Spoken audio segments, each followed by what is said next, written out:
I first played Indika during the Steam Next Fest, and it was one of the standouts for me, along with Children of the Sun. I knew Indika would be strange, but I didn't realize how strange it was going to get, and its demo only showcased a fraction of Indika's brilliance. It's one of those rare pieces of art that makes you step back and reassess your belief system.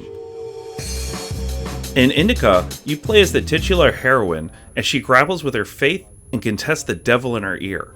Shunned at her convent, she is sent off alone on a task to deliver a letter. Along the way, she meets an escaped prisoner with an arm that is rotting off. He takes Indika hostage as they set off in search of a literal miracle. While narrative heavy, Indika uses gameplay elements not only as a way to throw an obstacle in front of the player, but also to disorient the player or give them a different perspective. Therefore, each gameplay segment could almost be classified as a minigame that is self-contained and never really repeated. Flashbacks to Indika's earlier life are creatively told in warm pixel art style that is in sharp contrast to Indika's almost photorealistic graphics. Not much is bright and colorful in Indika, however, as most of it takes place in a bleak, frozen Russia full of rusting industry. Even so, Indika is surprisingly graphically impressive.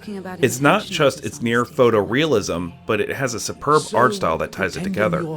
Beyond its graphics, camera angles are utilized in ways that they otherwise often aren't in video games. Indika is a visual standout. Indika herself is smart but timid. She knows her way around machines, and while she's often the voice of reason in the story, she inwardly doubts everything she says and believes. Indika wants so badly to rid herself of the voice in her head, and to just fit in, but the other nuns can see her oddness, and she is overtly ostracized. Even so, she takes the absurdities of the world outside of the convent in stride as grisly, horrible things seem to be commonplace in this world.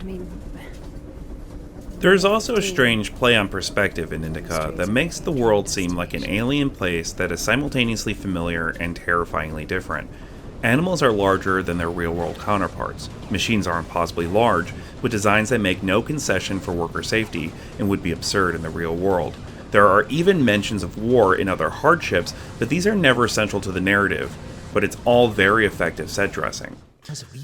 One of the most brilliant things about Indika is its clever use of gameplay to reinforce the philosophical messages of the game. Gameplay is more often used to make a point than to bolster your gameplay experience. For instance, there's an experience meter that is employed in Indika, and you can even choose different abilities as she hits higher levels, but it's all futile. Even the game tells you so. Indika isn't just a walking simulator though. There is the occasional puzzle and even a few chase sequences, but fighting back isn't really Indika's thing.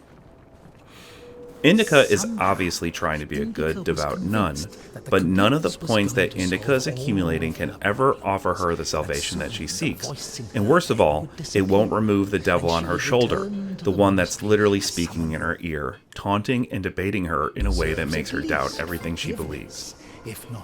Indika is an amazing accomplishment. I never would have guessed that a game where you play as a nun would be a Game of the Year contender for me. Surreal, bleak, absurd, and haunting.